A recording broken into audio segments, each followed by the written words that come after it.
time, we want to respect your time and get right into the juicy information that we have to share today. So just checking, making sure we are recording. My name is Caitlin McMaster. I work with Yukon University Innovation and Entrepreneurship. And we are doing some work, among other things, to raise awareness about social enterprise in the Yukon and about the United Nations Sustainable Development Goals. So this panel discussion today is going to touch on both of those things. We have some incredible speakers here with us. We have Brian Smith from Risa Capital, Jarrett Slip, who has an MBA in social enterprise, Emily Payne, who is the co-founding director of Rivers to Ridges, and John Carson, who works with Run for Life as well as Disco Velo, so he'll be speaking from both of those perspectives. And I will happily give a little bit more detail on each of those people as we get in. Just wanted you to be able to see who your speakers are and who's coming at you today on this call. Before we get too far in, I would like to take a moment to acknowledge that I, at least, am speaking to you today from the traditional territory of the Tonquachin Council and the Kwanlin Dun First Nation, and to invite you to take a moment to think about whose traditional territory you are on today, where you are learning from, where you are having the joy of experiencing this wonderful day, and to appreciate the generations of stewardship that those peoples have taken to allow us to be here today and to experience the world from these places in the way that we do. So I'll just be quiet for a moment and allow each of us a moment of reflection on that topic.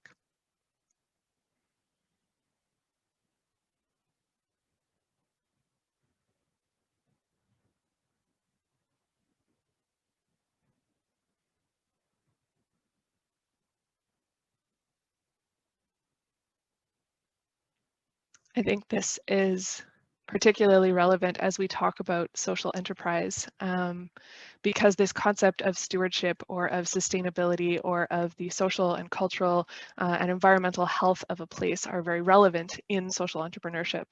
And it also has been a tremendous part of the stewardship that First Peoples have had of the lands on Turtle Island for a very long time.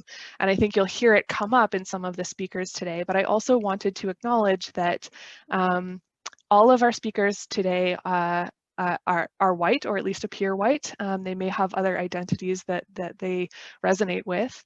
And I want to reinforce that that is not necessarily indicative of the businesses and the activities that are going on in the Yukon, and that there are many tremendous activities going on and businesses being run by Indigenous people, by Black people, by newcomers to Canada. There's a really strong Filipino community here.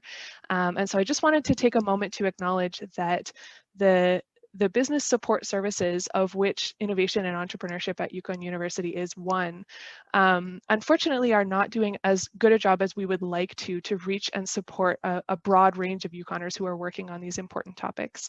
And so we are hosting an open conversation, a guided conversation in early December as one step in trying to make sure that our services reach a broader group of Yukoners. So I'd like to take this moment to invite each of you to help us spread the word about that conversation and let people know that it is happening, so that the next time we have a conversation like this about social enterprise, it is a little bit more representative, and that we do have participation from a more diverse group of people who are interested in this topic.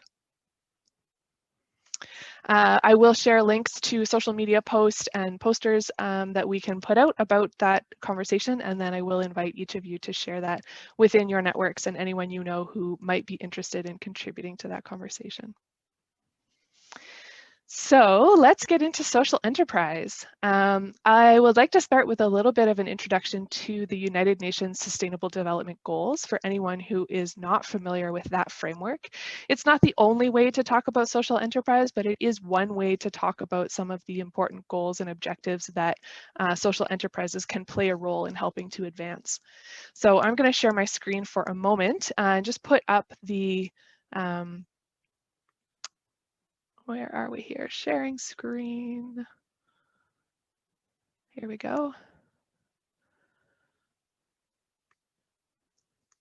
Put up the United Nations Sustainable Development Goals so that you can see them. And just introduce that these were voted on as part of the 2030 agenda at the United Nations just over 5 years ago in September 2015. Some of you have heard me talk about this before.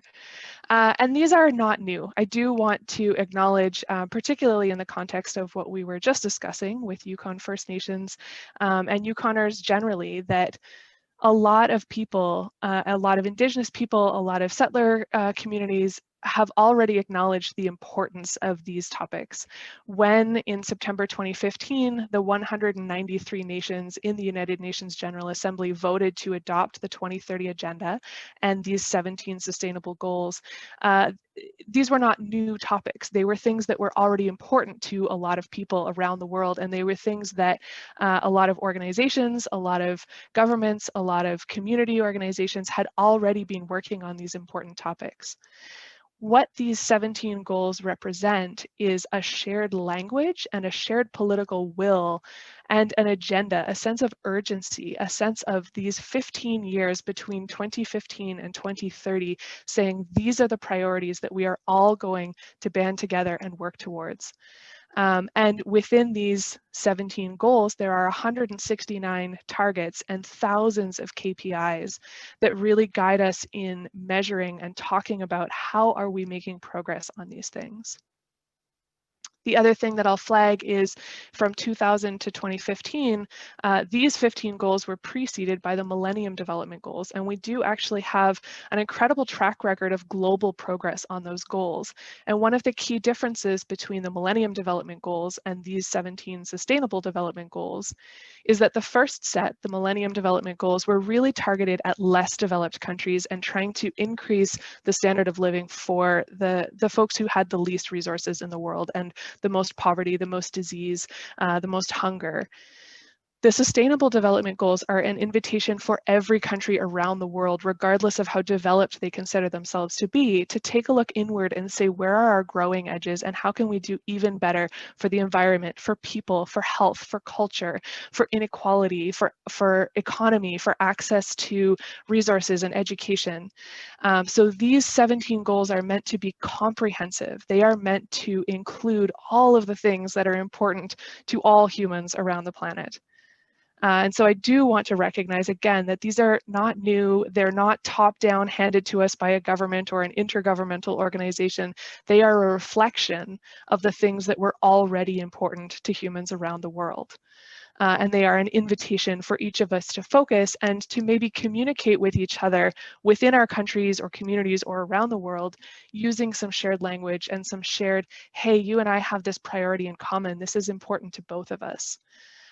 So especially when we're talking about Yukoners, Yukon First Nations, acknowledging that there was a lot of work and there will continue to be a lot of work after 2030 to advance these things. But in the meantime, we have some shared political will and we have some shared language and we have some shared targets that we're moving toward. One of the things that I want to raise in the context of business is it's easy for some folks to look at these sustainable development goals in the context of the UN and understand them as government priorities. It was, after all, 193 national governments around the world that signed on and agreed that these were our priorities.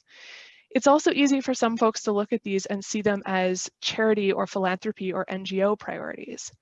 And I'd like to point out that whether intentionally or unintentionally, businesses actually play an incredible role in how much progress we make on this 2030 agenda. If you take manufacturing and resource extraction and the pollution that comes from that, or the choice to do that in a more sustainable way, or to do that in a way that is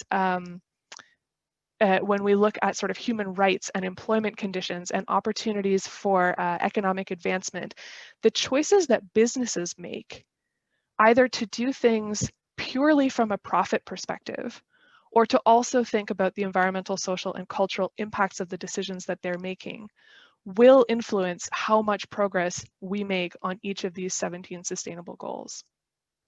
So that's enough context on the Sustainable Development Goals. I wanted to set the stage that this is just one framework that we can use to talk about social enterprise and businesses that are choosing to be intentional about some of those decisions and some of the impacts that they're having.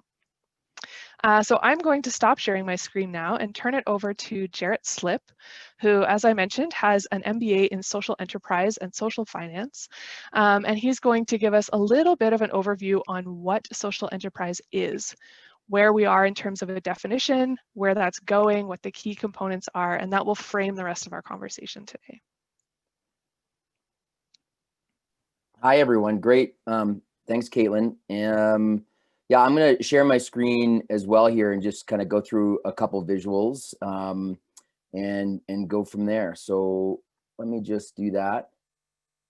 And okay, hopefully folks can see that all right. So yeah, my name is Jarrett Slip, and I'm here to kind of try to help throw some thoughts around what a social enterprise is, and just going to front load that I'm I'm still learning all of this, so this is kind of a map check of my learning. It's also a pretty dynamic and evolving sector as well. Is that it's a little complicated to try to understand exactly where the edge of the box is, and that almost doesn't really matter that much, but sometimes it's great to kind of get a bit of an idea where it is and what something is. So to start, there isn't actually an agreed upon definition in Canada. There's no official definition of social enterprise. It's some other countries do, some certain jurisdictions might have a little starting piece, and I'm part of a group of us here in the Yukon, and we've sort of tried to put together a bit of a working definition for social enterprise for the Yukon, just as a place to start. So this is a bit capturing a lot of the different literature out there across the world and in Canada, and kind of putting together a bit of a definition. And so I'm going to propose this definition, and then I'm going to break it down. So in general, and this is pretty wide, social enterprise is an entity pursuing a social purpose through the marketplace. And a lot of those pieces are very specifically put there in those wordings. And I'm going to unpack that a little bit so that we can understand each of those bits and pieces of this definition. So when I say entity, I mean, first and foremost, sometimes you hear of folks that say they're a social enterprise or they have a social enterprise program. And in general, when we're talking about a social enterprise, we really are typically speaking about the entire entity. There are a lot of charities and nonprofits that have enterprising programs. We might sell hats and t-shirts to generate some revenue as a source of revenue for an organization. Might not necessarily consider that a social enterprise. But if we are talking about a social enterprise, we're kind of looking at and evaluating the entire organization and the structure. In terms of how it's structured, there's a lot of, I wouldn't say confusion around here, but there's different pieces. But ultimately, a social enterprise can be structured as a nonprofit or a for-profit all the way across the spectrum, which I'm going to show in a second. There isn't really a clear definition saying it has to be this kind of structure or not. It really comes down to the pros and cons for your business model and what it is you're doing. And if that particular structure enables your business model and enables you to achieve that social purpose, then that's kind of free game. So this is kind of a general look at that business model continuum. On the looker's left there, we've got kind of the charity and then the nonprofits. We're moving from, full donation to a mix of donations and grants. And then as you get to that middle line, that's the crossover from nonprofit to for-profit. Social enterprises are closer on that line. They can be nonprofit organized, and they are working within the sort of marketplace as kind of a business. On the for-profit side, we have businesses called socially responsible businesses, which are a type of social enterprise. Essentially, you're a pretty traditional structured business, but the social purpose is a core driver for what your organization is about. And then we move further to the right, and you'll see that we have, for-profit businesses. They might have a corporate social responsibility program. That doesn't make that entity a social enterprise. It just donates some of its money and does some good on the side. And then there's corporations and businesses on the far side that just are about making money. They may have some value structures that, that have some elements of social goals, but it's really about profit.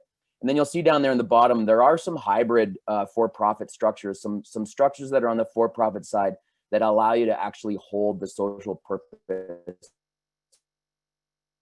restrict some of the profits toward that social purpose versus the shareholders. So there's a bit of a continuum, and social enterprise kind of fluctuates in the middle of that continuum. The next key premise here is social purpose, and this is a really important one. A social purpose needs to be a core primary governance driver of the organization in order to consider it a social enterprise. And this is the area where I think things get a little bit challenging for some organizations. And there are some challenges on the for-profit side, and we can talk about that later. But in the sense that the social purpose on the for-profit side, it's really up to the ownership and the owners and their values and how they organize their company and run that. On the nonprofit side, it's baked into the articles of incorporation. There's really no way around that. And so when you get into that middle ground, it doesn't really necessarily matter, as long as for you and for your organization, that social purpose is a primary governance driver. This isn't something that's kind of secondary. We use the word social enterprise, but that does include cultural and environmental purposes. So it's just makes it a bit simpler to say social enterprise, but it includes those kinds of purposes.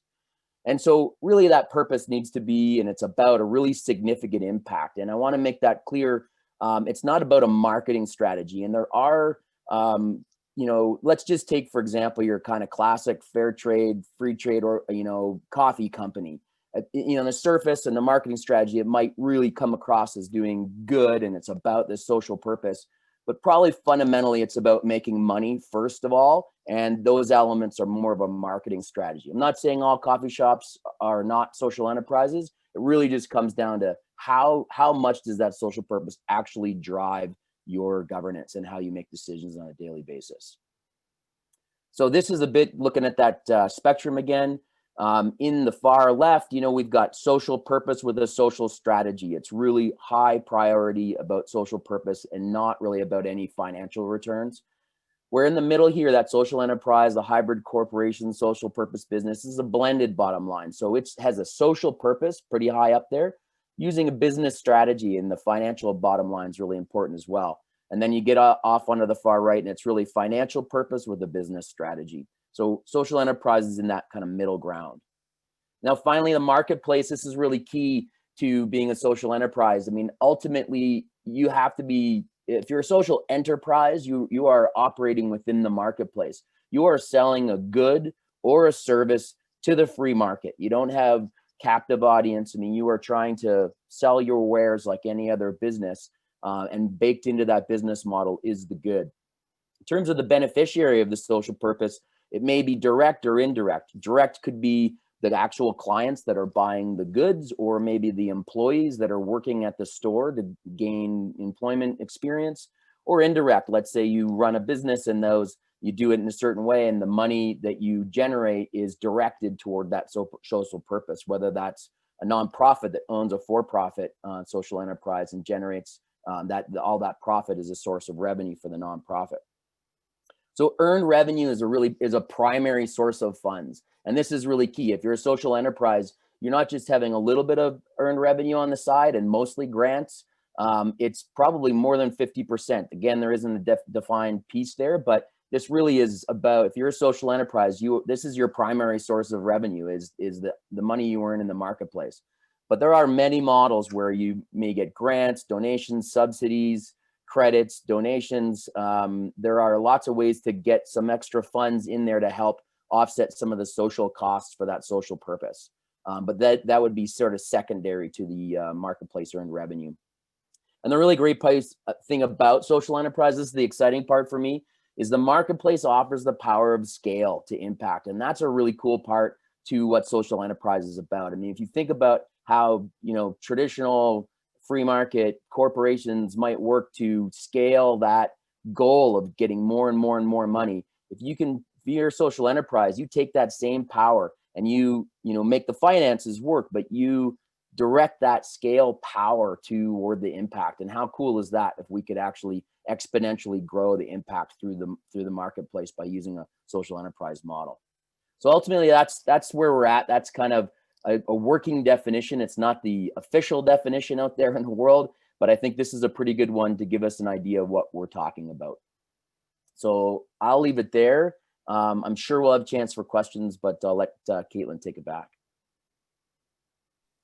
Great. Thanks, Jarrett. So just to recap then, a couple points from Jarrett. He did point out that there is not a legal definition of a social enterprise in the Yukon. So the next two entrepreneurs that we're going to be hearing from are having to choose between incorporating as a for-profit entity or as a not-for-profit entity. There is not currently a third legal structure that allows them to identify as a social enterprise.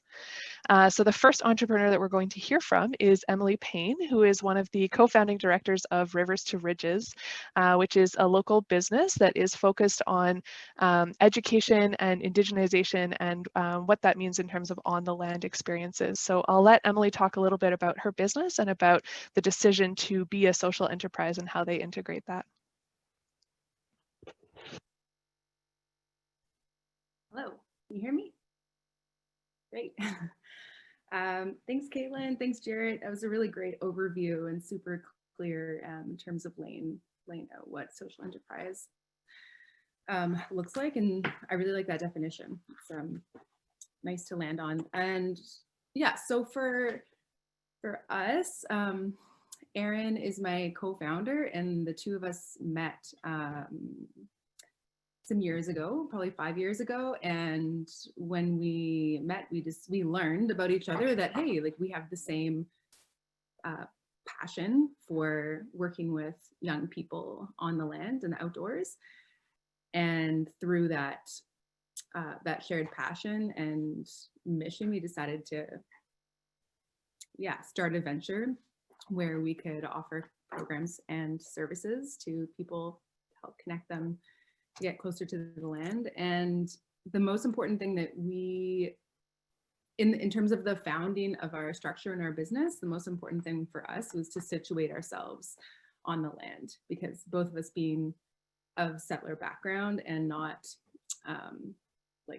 from the Yukon here, from places further south in Canada, we realized this is really crucial to the actual founding of the business. So situating ourselves on the land and realizing that reconciliation practices and working together with local community needs to be at the heart of our business, primarily because that aligns with our values, and secondly because, you know, we are doing a land-based business in the outdoors, so it just seemed like a natural fit.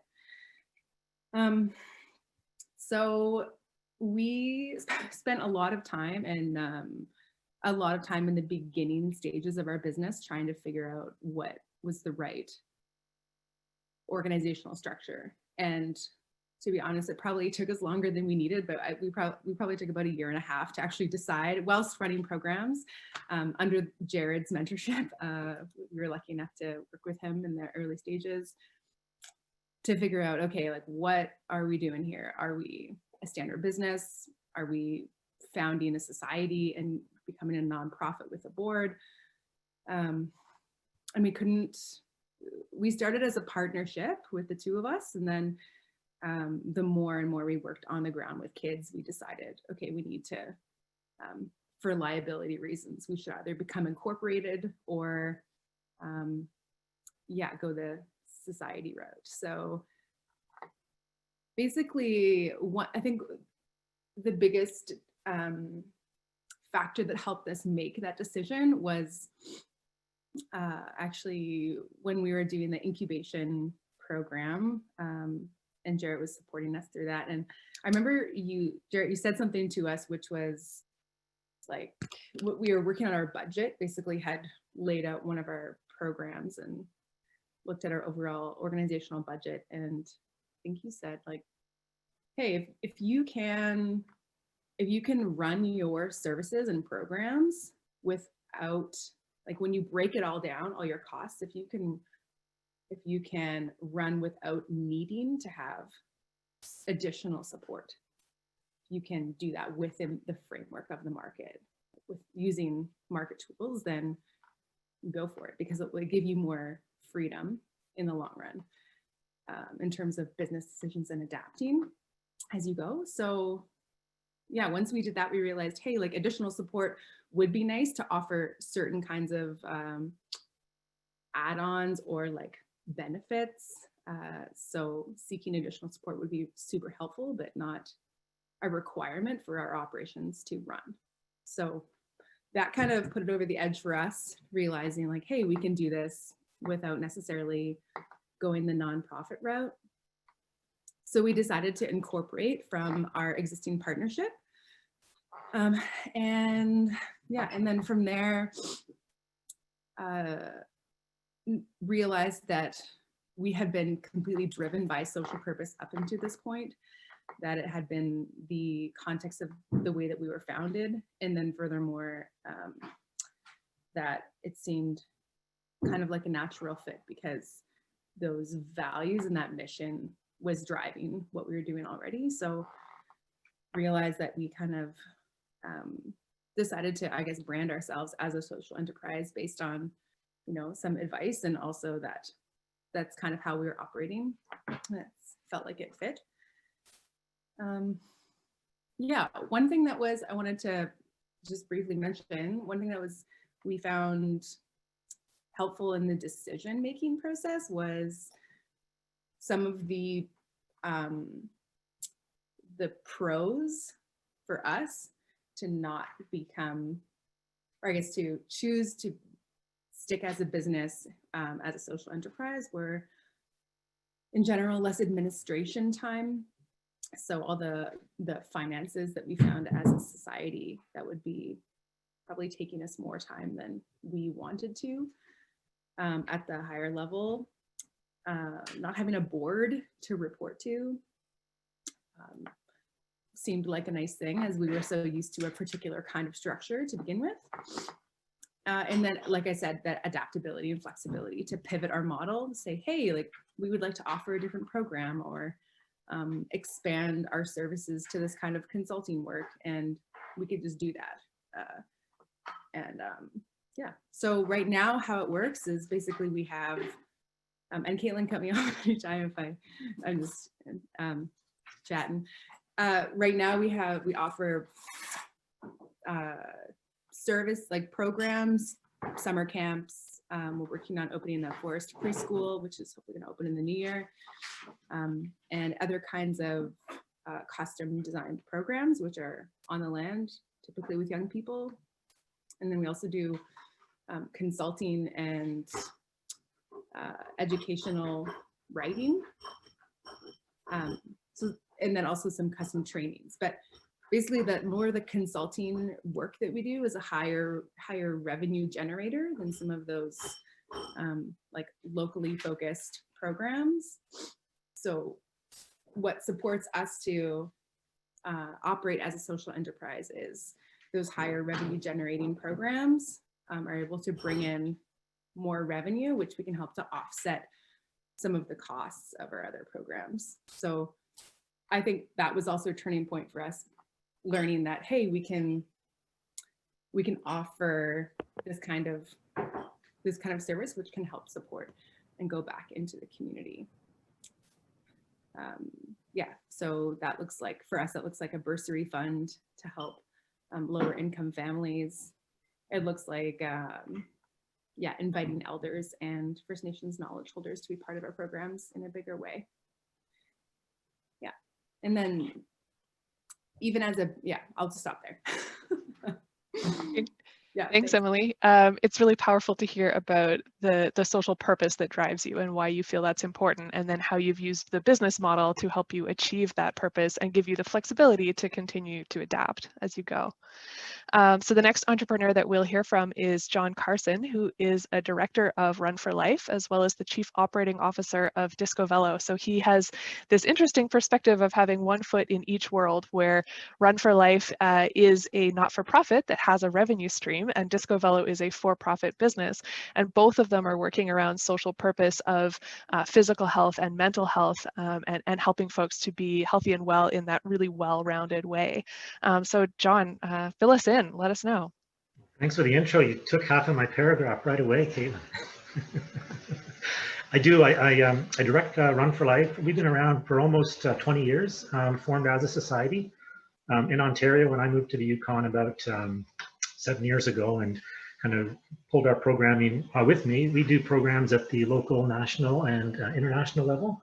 When people ask me, I kind of say, we help people move from A to B in a meaningful way. And so that's, in a sentence, what I think we do, whether you're a school teacher here in the Yukon, or whether you're someone that travels to East Africa and drills water wells with us to bring clean water to those who need it. So about 10 years, and when we were incorporated, we relied on membership fees, we relied on government grants, and we had a corporate sponsorship as well. And about 10 years ago, those revenues dried up for different reasons. But we also created a program and brought a product to market that basically pulled us into the social purpose circle. So social purpose and a social enterprise found us. And so we now have a revenue stream that's roughly about $500,000 a year.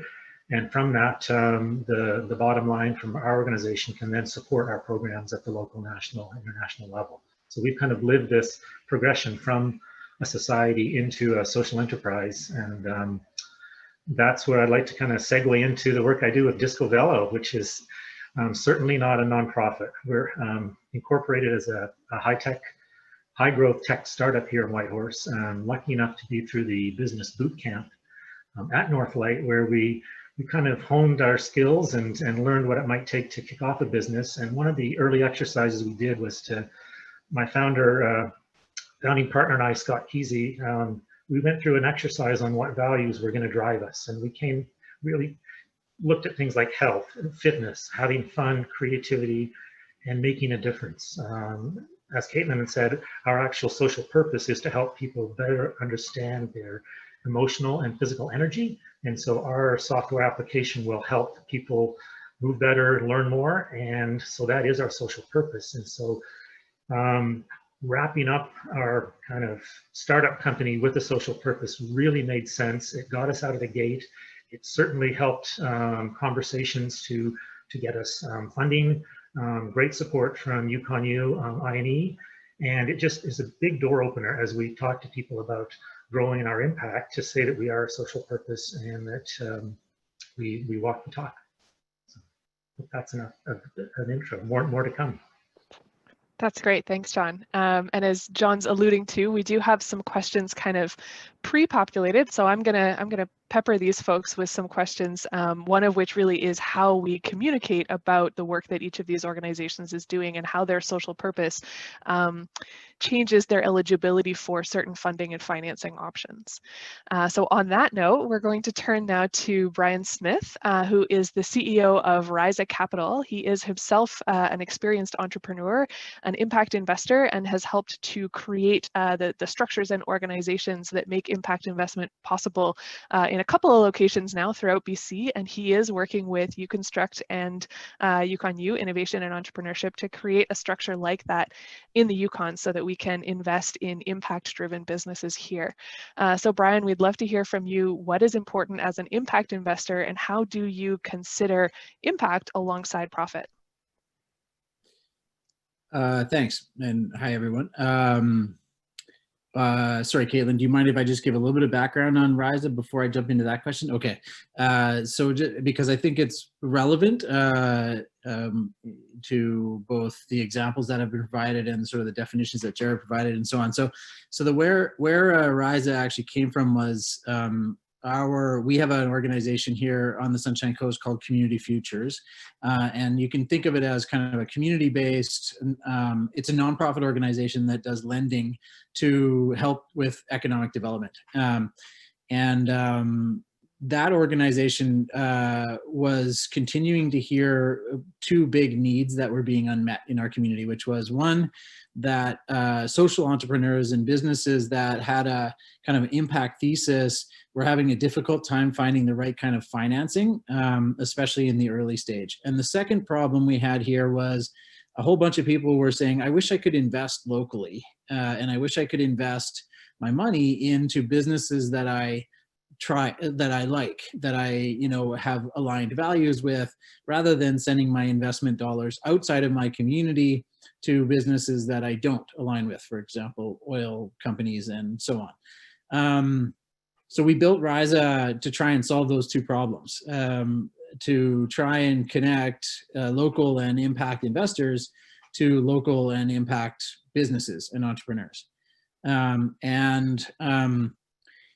we sort of, before I kind of, carry on, I'll just also share that I think there's a number of different ways that we can do that and that RISA has built. So just to give you a couple examples, we work with financial institutions, such as in particular credit unions, but we're also working with now one bank, and build deposit products like term deposits or GICs, where people can, kind of walk through the, bank doors and say, I want to put $1,000 into that GIC, and they get a market-based return and all of the, confidence that their bank will use that money well. And then the bank or credit union turns around and uses that money to invest it into the local economy, into impact businesses. So in our case, the GICs we built actually help to put loan dollars to companies that are committed to meeting one or more of the sustainable development goals.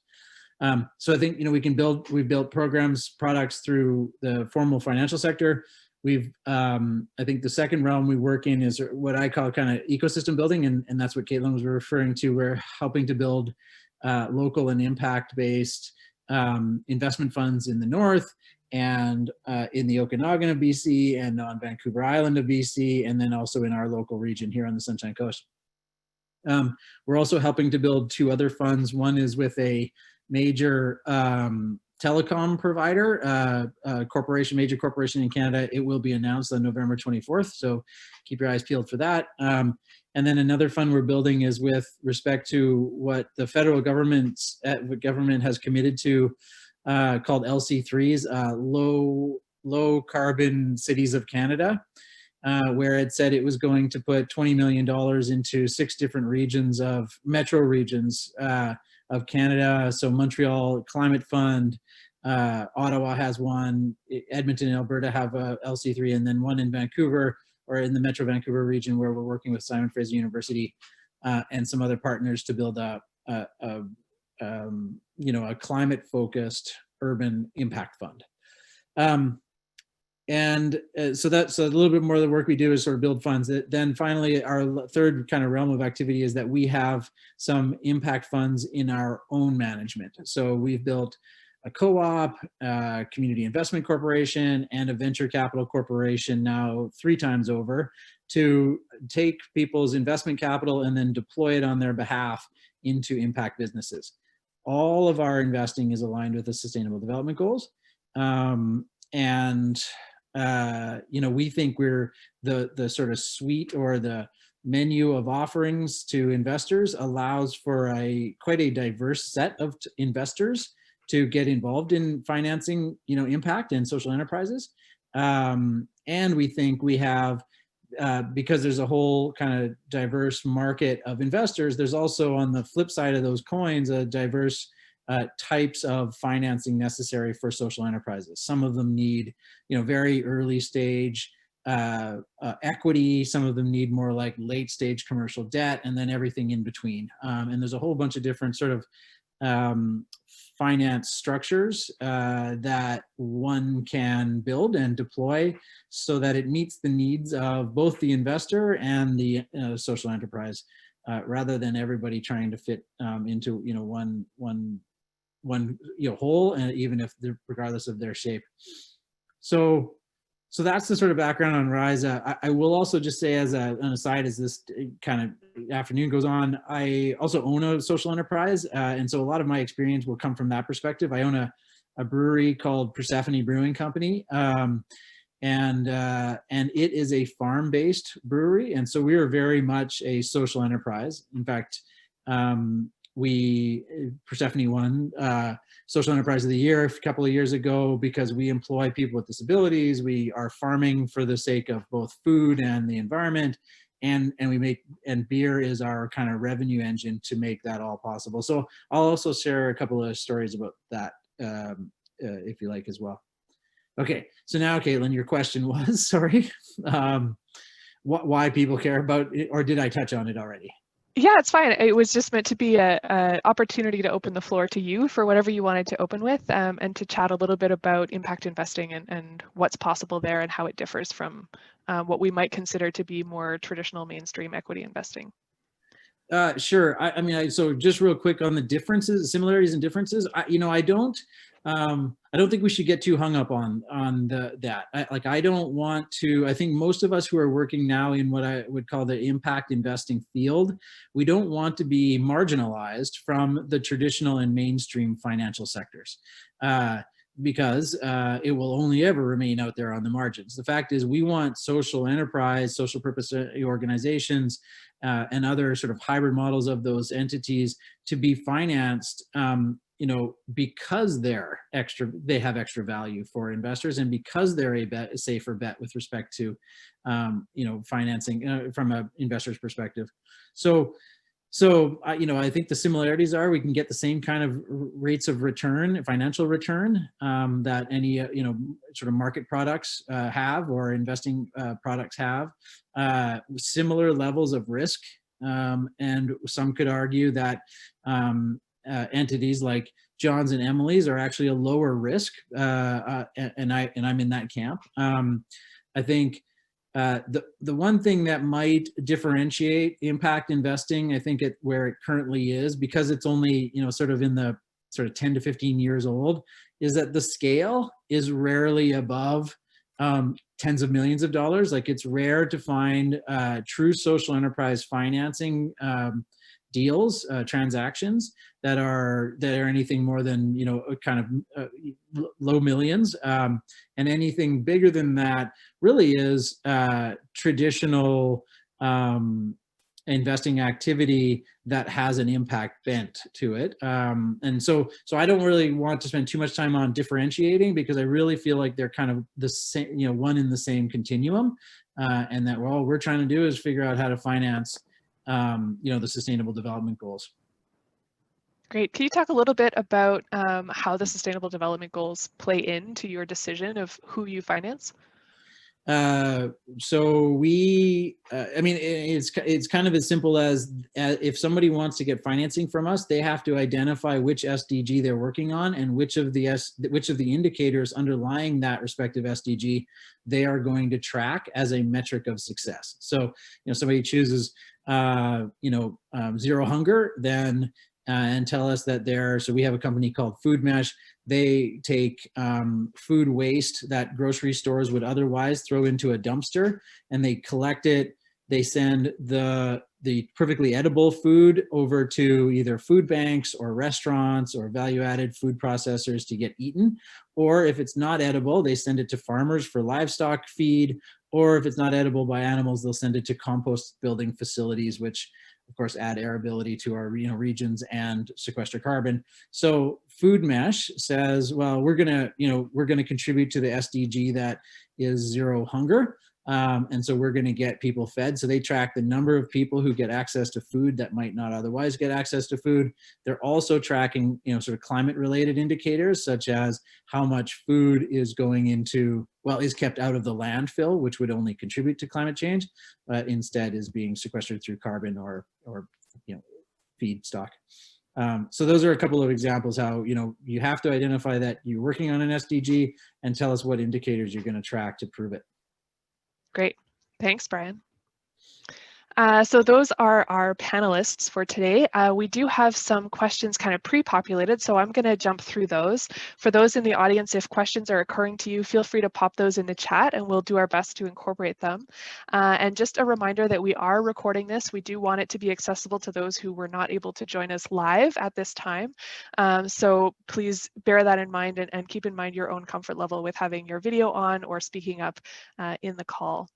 So our first batch of questions are around for entrepreneurs, and I think probably all four of you have experience with this. What you considered when exploring this social enterprise business model. So Emily got us started there, a little bit of like the tension of why choosing to go for profit versus not for profit, some of the pros and cons that she considered. So when considering whether to establish as a business or as a not-for-profit, what criteria did each of you consider? What are the pros and cons that other people on this call who are maybe considering developing a social enterprise or a for-profit business or a not-for-profit, what do you think they should consider?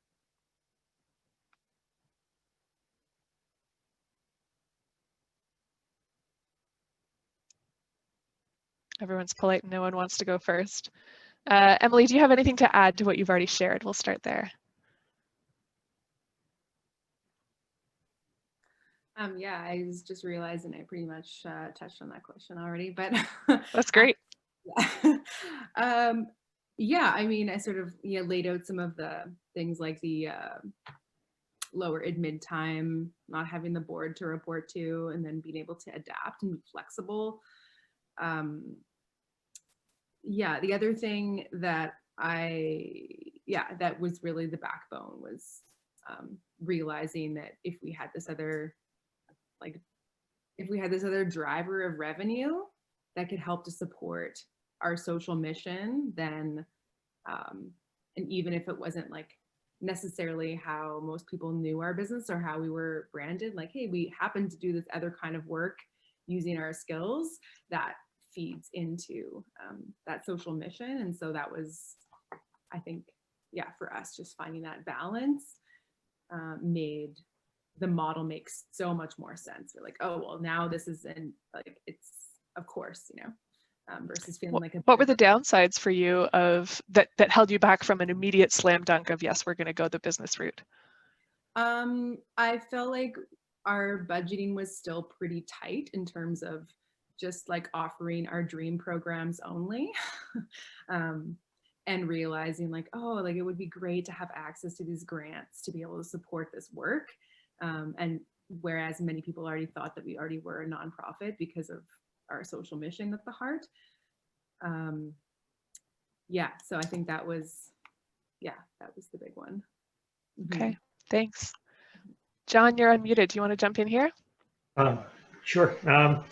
I think I'm going to echo what Jarrett mentioned about the ability to really grow and scale your impact. And so I think as a high growth tech startup, we're looking for that ability to finance and grow kind of quickly and scale. And so that's a no-brainer for us to be incorporated in that way, but dragging along kind of the purpose with us. And it's a really neat tension between profit and purpose that always keeps us honest and returning to the values that we set up, so that it's just not all about making money. It's being in that sweet spot that Jared also outlined in the initial discussion. Yeah, and Jared, I know you've commented before the power of scale and the free market then is that as your impact comes with you, that impact can scale. Whereas a not-for-profit or an NGO might be constrained by their donations or their grants. There's a limit to how much impact they can have because of that financial backing. Whereas using the free market allows the impact to scale along with the business. John, what other pros and cons would you recommend someone bear in mind if they're thinking about starting a social enterprise? Take my notes. I guess it all depends on who you want to align kind of your product, your mission, and your mandate with. So I think having a discussion with people that are part of your enterprise and just making sure that you're all on the same page, and then going around and looking for people that are strategically aligned with the values and the product that you're going to bring to market. I think that's the biggest look in the mirror for sure. Okay. Thanks. I can see Jarrett's unmuted, and then we'll go to Brian after Jarrett. Yeah, I guess a couple things. I mean, I feel like the choosing for-profit or non-profit or whatever the corporate structure is, I think really does come down to the business model and the impact and the type of impact. And I think a big question is kind of what are the available funding sources? And, Emily talked about this, John talked about this a little bit. You really got to kind of understand what it is you're trying to do first and figure out the corporate structure, I think, secondarily or a little bit afterwards. And it's really about, access to the type of funds and what your opportunity is. If the marketplace, a nonprofit might, move into being a social enterprise looking for new funds and just saying, let's look at the marketplace a little more. But if you're going to start a social enterprise and you were trying to decide, should I go nonprofit or for-profit? I mean, really try to understand and be creative with what your possible structure in terms of your business model can be. And on the for-profit side, you just have a whole heck of a lot more opportunities for financing than you do, and they're just different, really. And in terms of the sort of public financing, in terms of your customers giving you their hard-earned dollars, for every good or service they buy from you. It's a bit different, and it gives you the ability to pivot differently, I think, than on the for-profit or the nonprofit side. You can pivot and you can be in the marketplace on the nonprofit side as well. But if you become really heavily dependent on certain types of grants and donors, there can be some limitations there in terms of how much you can actually pivot when things change and how much you can grow and change, because there can be some sort of caveats to the funding that you get, and that cycle can be limiting, but not necessarily. It really depends.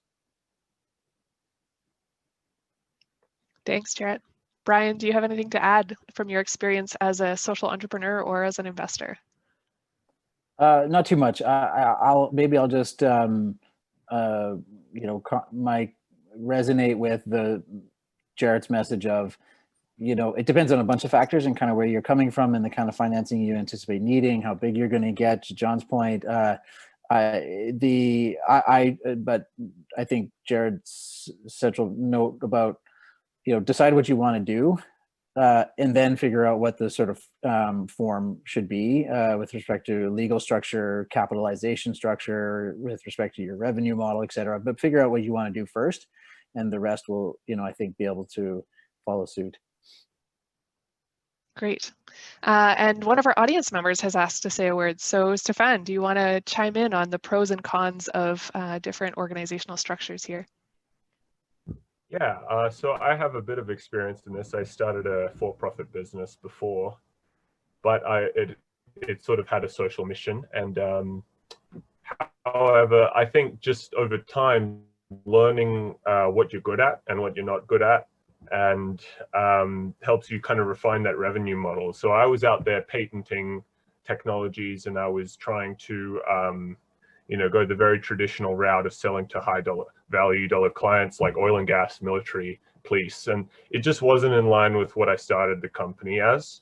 It was about search and rescue and helping find people. And so, I had to do some serious thinking. And then when I started this new company, of understanding what those revenue models are. Like, so what are the mistakes I made with a high growth business? Obviously, it just didn't suit my personality. I'm more interested in, getting grants, getting funding from governments, and also from donations and from consulting. So that's something that I learned over time. And I think that, like a lot of people have said, the actual, how exactly, it's more technical than anything, like how you're laid out. But it's important really to define what you're actually trying to do and what your revenue goals are, and what you're good at. And what you're good at is usually what you like. So that's all I had to say. I just wanted to kind of share my experience of starting a business, then finding it was a bit too corporate for my liking, and then kind of moving more into the nonprofit world. Thanks for that input. Yeah, and I think it's worth clarifying here that in either case, if you incorporate as a not-for-profit or you register as a society, it's still possible to sell your goods and services in the free market, coming back to Jarrett's definition, right? So for example, Run for Life has a revenue stream, right, where they are selling bikes and they are using the profits from those sales to support some of their programs. So it's not, when we're talking about, going as a for-profit or as a not-for-profit, we're still talking about social enterprise in either case, where you have a product or a service that you are selling to people who derive value from that. So our next question on this theme of what to consider when exploring this business model is, what pressures do you experience that might act as a barrier to keeping the social purpose at the center of what you do? If you've chosen that business model, if you've chosen to go for profit, what pressures could kind of pull away from that social purpose? And how do you resolve that so that the social purpose really stays at the heart and soul of what the business does? Go for it, John. Okay, I'll hop in. Scott and I had this discussion quite early, and I think Brian alluded to it as well, that if you want to grow very, very big, you may have to bring a VC on board, and do we shake hands with the devil, was kind of what I think my business partner Scott and I said. So it's just how much pressure are we willing to take, and yeah, at what point, yeah, you do need to hang on to your values. So it all, it's just again, decisions that have to be made. Probably not so much for an early stage company, but as you are growing and scaling, I think those are real conversations that all people have to have, and kind of be clear about that, and just stick to your values. So John, you mentioned having this conversation between you and Scott. Is that formalized somewhere in your incorporation documents, or how is that protected aside from a verbal agreement between you two? I think it's just saying, hey, we're going to target people like Riza. Sorry, Brian.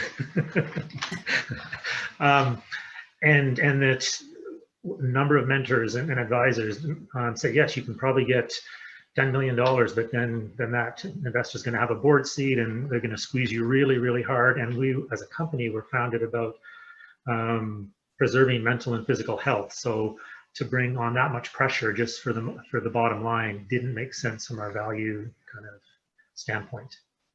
So choosing your partners and investors carefully. Totally, yeah. And being really clear, this is why we formed the company. I mean, we all have a link to mental health, and so we're all pretty rooted in that in our own family experience. And so we're not going to, again, just make something for profit that doesn't really come back and push the needle on the impact we're trying to create. Yeah, thanks, John. Emily, what kind of pressures have you experienced? Oh, sorry, Brian. No, that's okay. Go for it, Emily. Sure, yeah, I can hop in there. In terms of pressure, yeah, it's interesting. I feel like, you know, from the very beginning, Aaron and I have both been very unwilling to compromise, which is, I think, actually, because it's been at the heart of what we do. We're like, no, we're just not gonna do particular things, or go certain routes that don't agree with our ethics. So that unwillingness to compromise has therefore led us to become very creative and adapt our offerings basically so that they do suit our values. I mean, we've been approached by particular companies that, you know, oil and gas companies and folks that don't align with our particular ethics within the business. So, you know, yeah, it's a tricky one, I think, but as long as I think it's a good idea, actually, what you're saying, Caitlin, to have that in writing, to be like, hey, these are our company ethics and values together, and so that it's really clear, so that when you are encountered with those choices and those decisions, it's not you have to talk through it every time. So yeah, and for us, the way we've tried to kind of downplay those pressures is just have a diversity of financing, which maybe we can talk about later, but like multiple streams of revenue, so it's not all coming from a particular place to take the pressure off. Yeah, a little bit of diversification there. You mentioned getting really creative. Can you give us some more examples of that?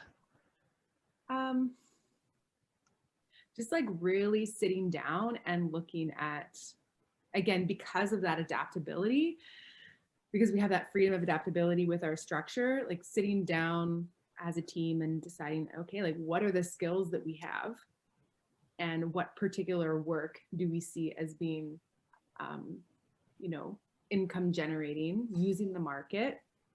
Whereas, you know, if we can't access particular grants for financing, we can, you know, go this route, and we don't have to compromise our values in doing that. So yeah, a lot of long conversations, and then finding a niche kind of in the market, like, oh, no one's really doing this particular kind of educational consulting work. Let's kind of, you know, even go outside of the Yukon to do that sort of work. So that's been more of our approach in the last couple of years. Yeah, that sounds interesting. So finding other services that you could deliver your purpose through while staying true to that purpose. Mm-hmm. Exactly. Yeah. You used an expression when we were chatting before this about sort of flipping the question on its head of what can I offer that provides value in the marketplace that people are wanting and looking for, and that serves my social purpose. And I think that's what you've just described now is getting creative about what exactly that product or service looks like. And as you said, having multiples of them so you have those diverse revenue streams. Yeah, exactly. Yeah. Brian, what did you want to add? I mean, I think I just want to add that this is a every social entrepreneur has to be aware that this is going to run through your organization from the beginning to the end, and regardless of who you take money from, regardless of who you serve, there are tensions that will challenge your business and personal ethics every day. So this morning, the one I was struggling with was, how much should people get paid to do work? And some of our employees who make less than a living wage but get tips are sort of unsatisfied with that uncertainty, and that could rub some people's personal ethics wrong. And so that's not pressure from our investors necessarily, but it is a part of the equation we all have to wrestle with respect to viability. Likewise, how much should we charge for our for what we service we provide, or the product that we provide? Or in our case, we have a farm, and we farm 100% organic, but some of the ingredients that we put into our product, apples for our cider or barley for our beer, you just can't get organic supply. So if you're ardently everything must be organic, you have a difficult time having a viable business model. Or for Risa, we have to make decisions on a daily basis about which entities are a good investment for our investor base, to both get a financial return and a social or impact return. And those call on our judgment calls day in and day out. So I unfortunately, I'm not going to make it easy for anyone who thought, well, if I choose a nonprofit and write a good operating principles and have a governance model that just has multiple layers to it, everything will be clear cut. Unfortunately, it is still going to pervade your organizations with sort of an ethical tensions I think forevermore. Thanks for that perspective, Brian. For anyone who was interested in what Stephan shared earlier, there's some interesting conversation happening in the chat as well about the tax implications of registering as a for-profit or a not-for-profit, and what that means for your business. So take a look in the chat there. I'm going to move us to our next batch of questions. So the first ones were around sort of what to consider when exploring this model. And the second is more about communication and explaining your social purpose and measuring your social purpose, which we did have a question from Alex, which I'll weave in as well. So Alex was asking, what if he's working on one of the social enterprises, or excuse me, one of the sustainable development goals, but that the indicators currently finalized don't actually correspond to the particular demographics or area of business, and how might he find investors to reevaluate the indicators that they strive to achieve. So Alex, if you would like to jump on audio or video and expand on that question a little bit, I'll give you the opportunity, and if you want to just leave it at what's in the chat, that's fine too. Yeah, I mean, the best thing to do is to look at that example, right? So I mean, one of the goals is to ensure healthy lives and promote well-being for all at all ages. However, the indicators that the UN strives for are things like maternal mortality ratio and proportion of births attended by skilled health personnel. Like those don't really tie into someone who's running. I mean, I'll just throw an idea out there of like a gym that's in a for-profit model, maybe is scalable in the marketplace, but wouldn't necessarily tie into the indicators that the UN is presenting, because they're more worldly goals, right? And potentially tied to less economically developed countries or regions. So I just wonder where a social enterprise would be able to connect when those indicators you can't really tie into. And Alex, were you specifically interested in, as you're speaking to investors? Yeah, I mean, like Brian had mentioned, right? Like if they're investing in companies that tie themselves to the SDGs, and then the indicators specifically, I mean, those indicators are kind of hard to follow if it's a business that's not scalable in that way. I don't know if I'm kind of making myself clear here. Yeah, so it sounds like in the chat we had a couple alternatives suggested of other indicators that might be relevant, right? And so it could have to do with mental health, it could have to do with lower rates of heart attacks, right? It could have to do with a lot of other indicators.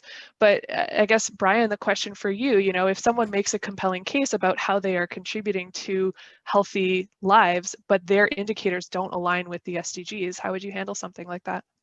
Yeah, it's a good question, Alex. First I'll say, you know, the whole field of impact measurement and which indicators, you know, count and which measurement program, whether you're using, you know, something like there's one called IRIS, and there's the SDGs, and then there's B Corp, and you know that whole field is fairly immature and is still trying to find its place, and there are few standards that are accepted by all investors. Like, I don't know that there's really anything. The SDGs are starting to rise to the top of that and say that's where all investors are saying, to some extent, we're all working towards these SDGs. As Caitlin said, you know, we've all agreed that these are the issues of our time. Let's all like pull together and doing this. But the indicators of how we're moving towards them may have to differ, especially to your point, Alex, about sort of geography, but also size of entity, or you know, exactly what those sort of measurements of success will be. So, you know, I would say and every investor will ask different things of you. And I think, you know, John will be able to speak to this. Every investor that you have a relationship to or have a conversation with about investing, they will have different questions that they ask you that speak to your impact thesis. So for us, if you come to us and say, well, you know, I'm an impact business and this is the SDG we want to contribute to, there's not exactly an indicator that we would use, then we'll have that conversation very openly. And we may, in some cases, choose indicators that are close, just so that we can collect data. Or in other cases, and with some of our portfolio companies, we did this in the past, where, you know, they track a indicator that is not included in the SDG sort of formal framework. Just so that we can collect some data and track it over time and see their performance. So, you know, my comment about trying to use the SDGs and the indicators as a way of us all as investors rolling up our data to show impact is really a very general and broad brushstroke, to your point exactly. And sorry, Brian, you mentioned one, I heard SDGs, I heard the B Corp, and you mentioned another one for indicators. Yeah, I mean, there's got to be a dozen or more impact measurement tools out there. So there's one called IRIS, I mentioned, and there's new ones emerging like as we speak. Yeah, you know, once you get it, this is a whole rabbit hole that I bet Jarrett's been down. Is you know, measurement systems. Go from everything from trying to get big corporations to measure their ESG, which is environmental, social, and governance, negative impacts, all the way over to, you know, what are your positive impacts and how are you going to really make a difference? And there's different schemas for all the way along that spectrum. Yeah, that was the one, the IRIS that you mentioned. Thank you. So Brian, I want to pick up on this conversation about impact measurement and the concepts of sort of transparency and accountability. So you've mentioned a few systems and that there are many more others out there, B Corp, IRIS, the SDGs and their targets and indicators. And I'm curious what you see as the value of some sort of externally verified measurement, and what are maybe the pitfalls of where it's not measuring up to what we need those systems to do. When does it make sense for a business to have some sort of external verification like B Corp that ascertains its social purpose and its business practice? And when is self-reported okay? There's sort of this, I know there's a lot of nuance and complexity in how accurate we can even be when reporting on impact. So can you chat a little bit about the advantages or disadvantages, or when it's relevant to have a third-party verified standard? Yeah, I can try. So I would, you know, I think as a general rule of thumb, when you're small and just starting out, do as minimal as you have to get people's attention. That's where I would sort of start, because some of these measurement systems are really onerous in terms of your time and even your dollars in order to track that data and what have you. I think you know, I'm going to separate B Corp a little bit from some of the other measurement systems, because B Corp does more than just sort of measure. B Corp, in my view, is also a marketing tool. So like, you know, organic certification is to food, you know, B Corp can really set your company apart from your competitors.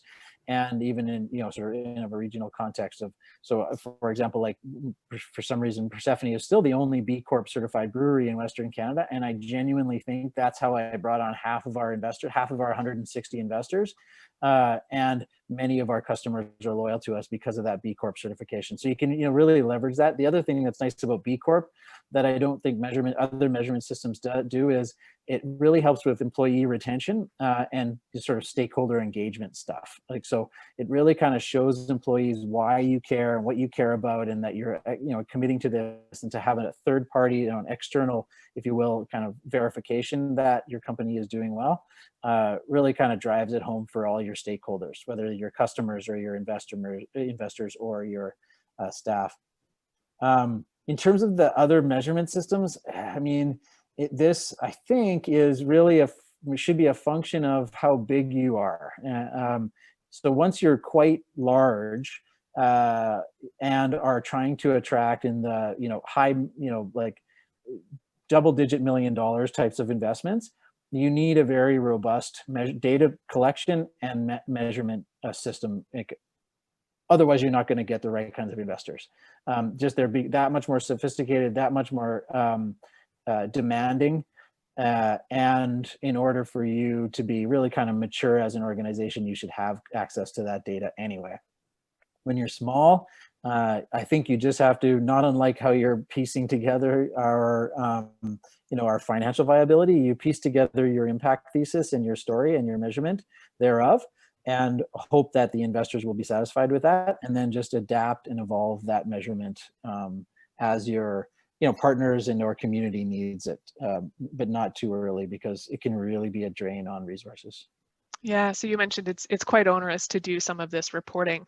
And it's this interesting tension where, because we don't have a clearly defined legal entity, in BC and in Nova Scotia, there is a sort of social enterprise legal entity, but for the rest of Canada, we don't have one. So anyone really in Yukon could claim that they are a social enterprise. And so then it's, how do we back that up? How do we maintain that trust with our user base, our clients, our customers, potentially investors, to demonstrate that we are actually delivering on that impact or that purpose? So you've talked about the value of B Corp, and if it's not B Corp, if you're in the early stages, if you're just kind of cobbling this together and doing the minimum, then have some way of communicating how you are delivering that impact. Emily, you had an interesting take on this. That we talked about before. Okay, I don't remember what I said, but I had a different thought that came to me. Okay, go for it. Well, I just wanted to talk about the tracking of the impact, and it's something that we've thought a lot about in our, ponderings of approaching investors, or even just to track it for ourselves and our team and potential employees that or clients that we might attract.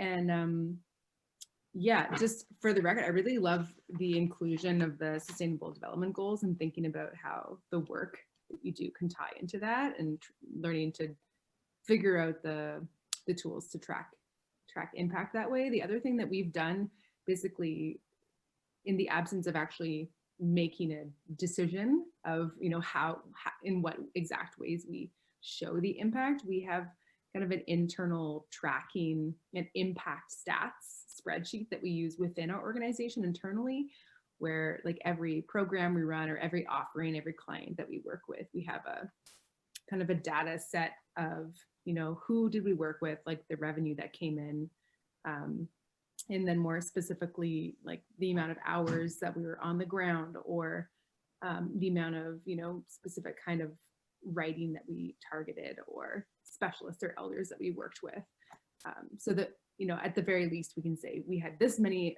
program hours on the ground. We, you know, have worked with this many external people to collaborating on these kinds of projects. Just because, you know, the more you get into it, the more you start, if you don't have those specific data that you've tracked, you can't even go back and say, hey, from the beginning, we have done this amount of stuff. So even just as you're going, even if you haven't chosen a system, we found it's been really helpful to just even have that data set that we can go back to in the future once we figure out what's going to work for us. Right. So whether it's B Corp or the SDGs targets or your own internal metrics, the credibility is in having some data to be able to show what your impact is. Yeah. And then when Emily and I were chatting before this, she was talking about the difference. A couple of people now have mentioned in the comments and in the videos that this is an important communication tool. Talking about your social purpose is a marketing and communication tool to attract the right investors, to attract the right employees, to reach your target customers and clients. And so as you're talking about it, Emily pointed out that for some businesses where your social purpose is front and center, right? For Rivers to Ridges, where they're delivering on the land educational programming, for Run for Life and for Disco Velo, where they are delivering experiential things that contribute to both physical and mental health. For Challenge Disability Resource Group, where sort of people around Whitehorse know them as employers of people with mental disabilities, right? If your social purpose is front and center in your business, in your product or service offering, then maybe there's less need from a marketing perspective for something like B Corp or having those particular metrics. Whereas if your social purpose is a little bit behind the scenes or maybe not as obvious to customers or potential employees, then you gave the example of Ben & Jerry's, who is a B Corp, and that for them, that is a way to be able to validate and ascertain their particular social purpose when it's not necessarily as visible to customers and clients. Yeah, other thoughts on credibility and trust and how that shows up when social enterprise isn't actually very well defined at this point, or when there are multiple competing definitions? Oh, sorry, was that a question for me? That's to anyone on the panel who wants to jump in before I go into our next set of questions. Maybe not direct answering that, but something I was thinking about too. I mean, I think the impacts are great, and I really like what Brian said. I mean, especially when you're small, it's just do what works for you and think about what you're doing.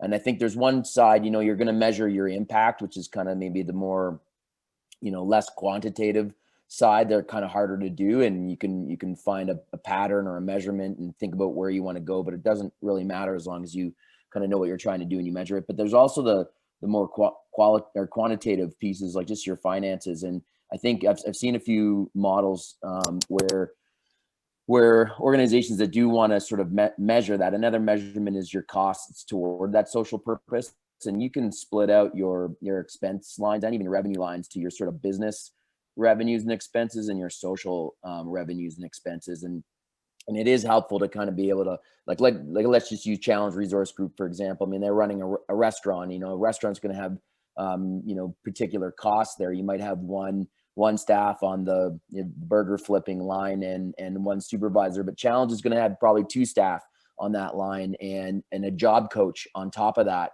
And you'll have your business expenses, so you can understand how the business itself is running in comparison to other businesses in its sector, maybe not in the nonprofit sector. But then you have this other sort of side piece where you can take a look at those social expenses, and depending on your investors and where you're trying to get money and different government grants and credits as well, separating those things out can be really valuable to be able to have folks maybe particularly fund those expenses directly and cover those, or just be able to tell that story and just sort of say 40% of our expenses are social expenses before we even get to the profit after taxes kind of piece. And so that is another kind of quantitative measurement that a lot of people can do kind of right away here. Thanks, Jarrett. So a financial approach to saying, hey, here are the bare minimum costs if we were running purely as a for-profit business, and here are additional financial line items that we are taking on specifically to achieve our social purpose. Yeah. Thanks. Okay, so you mentioned financing and access to certain grants and whatnot, and I'm curious, for those of you, all 4 of you, I guess, who have access to social enterprises that you've run or that you've coached or consulted to, how has the social purpose affected access to funding, financing, and investment? So for example, if you choose to go the for-profit business route, does that mean you're not eligible for some of the grants and philanthropic opportunities, or vice versa? If you go the not-for-profit route, does that mean that you're not eligible for some investment or for some profit opportunities there?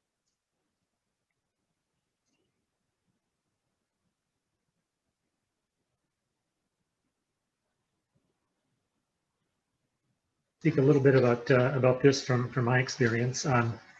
Certainly, as a nonprofit, there are a lot of doors open for grants and for different types of government funding, foundations that just can't work in the private sector. So from a Run for Life standpoint, I've seen a big advantage to have that nonprofit status or partner with a charity or foundation.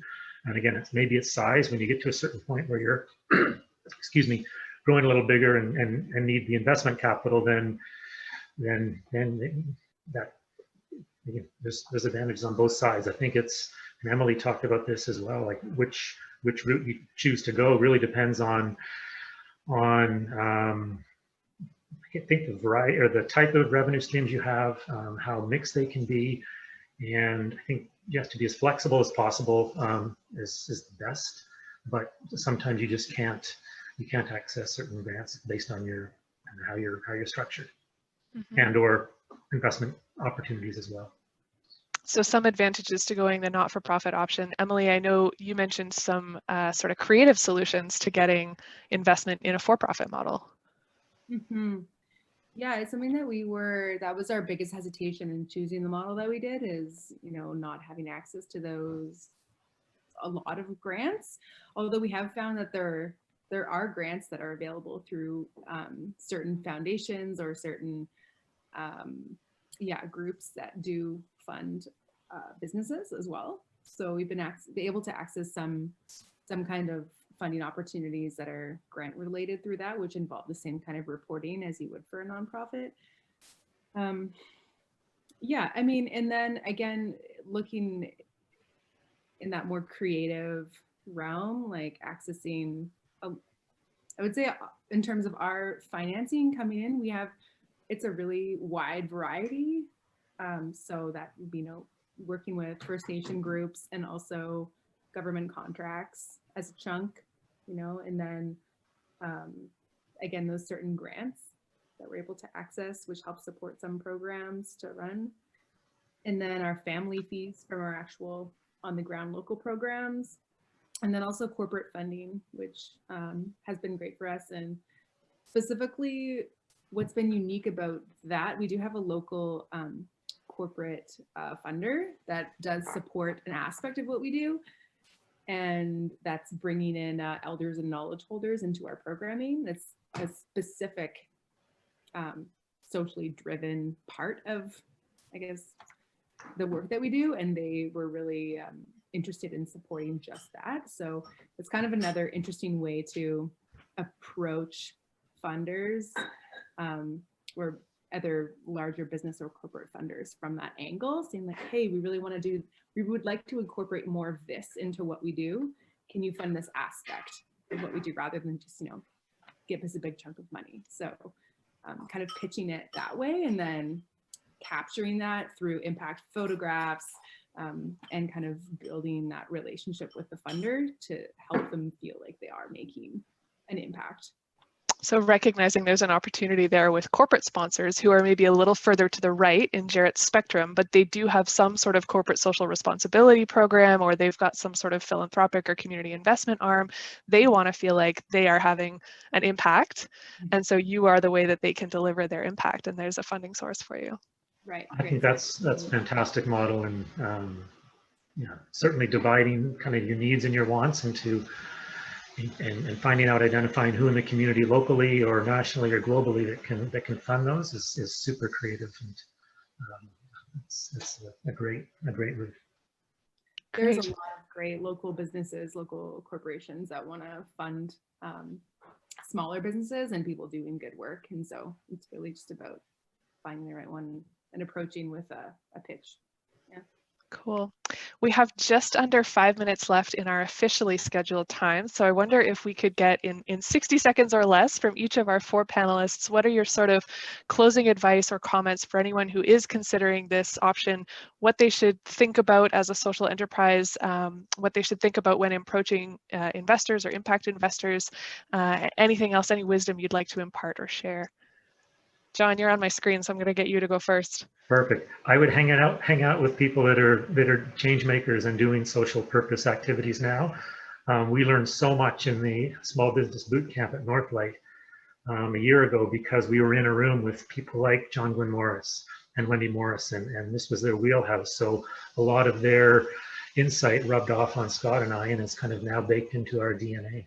So talk to people who are doing the work now, and they've already paved the road. Thanks, John. Jarrett, you unmuted. Yeah, I mean, maybe this is coming more from the nonprofit side, but it's connected there. I often say to folks that are thinking about the social enterprise from the nonprofit side, I think really it's like, don't be afraid of the marketplace. I think a lot of folks that want to do good in the world think that the marketplace is the antithesis to that. They think of the sort of Mr. Burns kind of evil, corporate tycoons there that are going to just suck everything, all the life out of everybody. I really think that that's unfortunate. And I think that the marketplace has got an incredible amount of power. And the really exciting thing right now on 2 senses, I think consumers are way more conscious about this and they want impacts. And I mean, sure, it might be a marketing thing, but not really. I mean, people want to put their money toward good things. And I think there's a real opening there. And then on the investment side, the investor side, the work that Brian's doing and a lot of other impact investing, that's growing so much. And there are impact investors out there that don't really care whether you're on the nonprofit or the for-profit side. It doesn't matter. It's about the impact, and they'll get the money to you somehow. And I think that's really exciting. So figure out what you want to do, figure out the structure later. And then there's so many different types of funding that you can get out there. You just got to learn it and be creative and do it. Thanks, Jarrett. Emily. Yeah, I mean, I think for us, the biggest learning piece along the way is that, mistakes are great, and we've made so many of them, so many. So to really just embrace that and lean in to like the learning process of, stumbling along the way and being humble throughout it. And then the other piece is just really prioritizing community collaborations. So looking and seeing whether that's, folks that are doing similar kinds of work or folks that are doing different work, but your values might be aligned, like leaning into those folks to see how you can support each other and work together. That's been the thing that's really helped push us to the next stage as well. Thanks. Brian, last words? All of those comments from the other panelists make perfect sense to me. I think the thing that I would add is let's not aim low as social enterprises, and as we want to sort of develop what might be called a social economy. And aiming low includes accepting that there's a compromise between impact and money. And so a bit goes to what Jared was saying was, what I want us to prove is that we can make sufficient amounts of money by doing good, good and valuable things, as opposed to the sort of predominant assumption is, well, if you're doing good like the nonprofit people, you're probably going to lose money doing it. Let's prove that wrong. Like let's as a social movement prove that business can be the answer to big problems. That basic business principles will help make sure that we're all well heeled, as well as having a positive impact on the world. And then social enterprise will become that much more appealing, and sort of the flywheel will start to spin up, and we'll stop seeing businesses that are on that far right end of that spectrum. We'll stop seeing the ones that are just looking for money. We'll also stop seeing nonprofits that don't work, that are inherently inefficient and a poor placement of resources. And we'll start to see more and more of those hybrid models that are solving our problems and building a healthier economy. You're here. Thanks for that, Brian. Yeah, it's I've also heard that some of the very large investment funds, like the Ontario Teachers Pension Plan, are actually starting to look at some things like, do you have a climate change mitigation strategy? What's your plan for social license?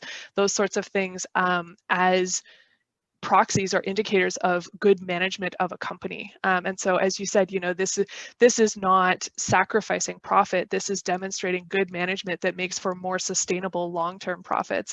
And we're starting to see, as you mentioned, this is relatively new, but now that we've got maybe 10, 15 years of data, we're starting to see that even some of the exchange traded funds that prioritize social purpose and social impact are even out competing the general market index. So I'm with you, Brian. Let's show that purpose and profit can coexist, and that business can have this social purpose and everyone's well-being at its heart.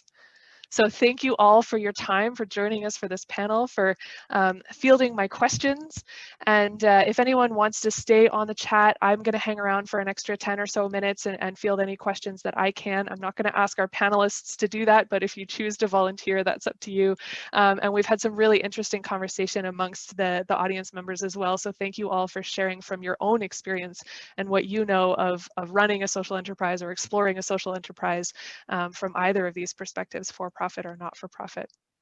Thank you, everyone. Merci, Masicho, Gunalshish.